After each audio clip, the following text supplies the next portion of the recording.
Padres hosting the Angels, and the Angels are minus 102. On the money line, the Padres are minus 116. The over-under is at 7.5 runs. The Angels, laying a run and a half on the run line, are plus 164, meaning if you bet them that way, they must win by 2. And the Padres, getting a run and a half on the run line, are minus 200, meaning if you bet them that way and they win this game outright, you win. They lose by 1, you win. Neither one of these pitchers pitched against the opposing team either last year or this year. The Angels are 6-4 as a team in Ohtani's last 10 appearances on the mound. He's averaging 6 innings pitched and 8.1 strikeouts per game in those games. Pretty much, he's a walking highlight reel. It's just a shame that the Angels probably aren't going to win anything significant with him there. Musgrove, the Padres are 5-5 as a team in his last 10 appearances. He's averaging 5 2/3 innings pitched and 5.2 strikeouts per game in those games. Head-to-head, the road team is 6-4, although the home team has won the last 2 games they've played against each other. The Padres have won the last 2 games they've played against the Angels. The Angels, however, are 6-4 against the Padres in their last 10 meetings against them.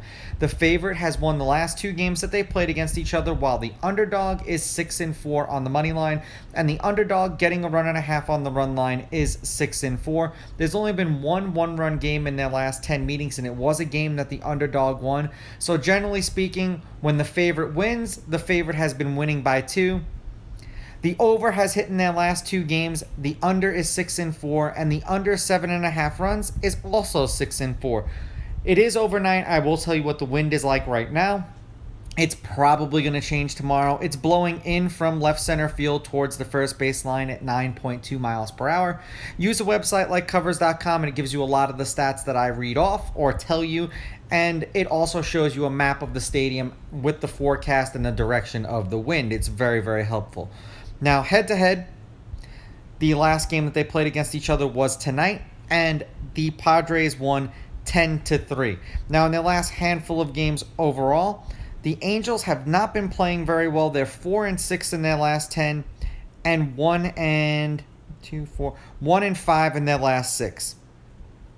The under is 6-4 in their last 10 games. There's been a total of 8 runs, 4 runs, 7 runs, and 13 runs in the Angels' last 4 games. They scored 2 runs in a loss, 1 run in a loss, 5 runs in a win, and 3 runs in a loss.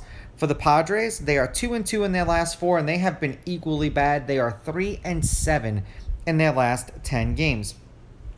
The over is 7-2-1 in their last 10 games overall.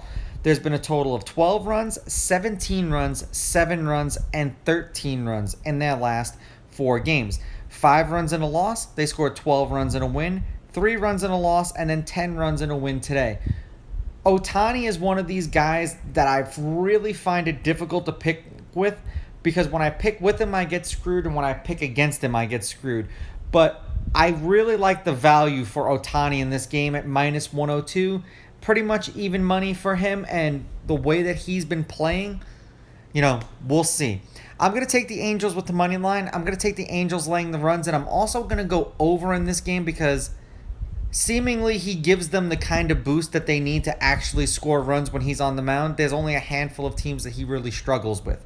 These are just my picks. If you disagree, please go with your gut, and please bet responsibly.